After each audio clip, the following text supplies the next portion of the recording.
mga residente hali sa Malinaw Albaya ni kabenteng Tarabangan Caravan ngunya na taon kan ako Bicol Party List na pigkondusir kasubagong aga sa covered court kan barangay poblasyon.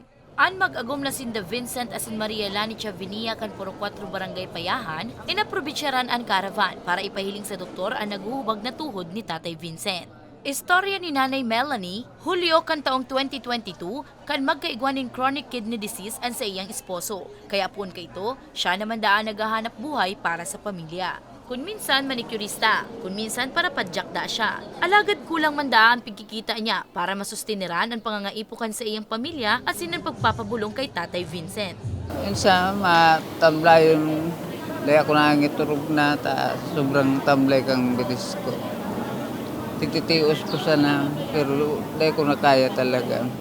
Inaprobitsyaran man kan 86 anyos na si Nanay Segundita kan Purok 3 Barangay Poblasyon ang caravan para ipa-check up ang pagparaduso kan sa iyang kamot asin makahagad naman nin bulong.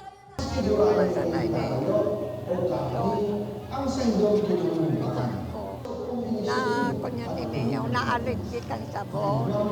Tapos tinabdunan kay kunya. Salamat po. Ako Bicol.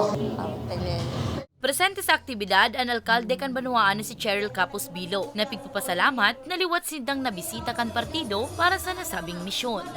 Ako po nagpapasalamat dahil dakulang bagay ko ini sa Samuyang Banuaan dahil aram ta po padagos na iba po kita ng mga kakulangan dyan po sa rural health unit na data po matatao nangunya na aldaw may tatao po sa paagi kaining Tarabangan Caravan. So ako Bicol in behalf po kay kang lokal na gobyerno, Kong Saldi, Kong Jill, and Congressman Salceda, dakulang salamat po and Diyos mabalas po sa Saitugabos.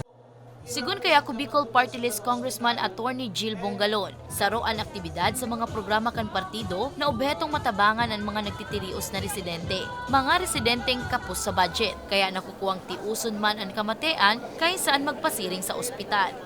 Ang programa po kang ako Bicol, dagos-dagos, so ang sa tuya pong targeted beneficiaries, all sectors of the society.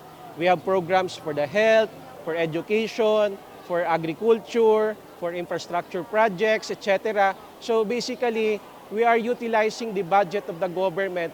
Mientras tanto, naging posible ang caravan sa pakikipagtabangan kan Department of Health, Tanchuling General Hospital, Children International Philippines Incorporated, Clean the World, Gardenia Bakeries Philippines Incorporated, Technical Education and Skills Development Authority, Tectone Global Technologies Foundation Incorporated, Ifgate Technical Development Training Academy Incorporated, Sunwest Incorporated, asin Bureau of Fire Protection.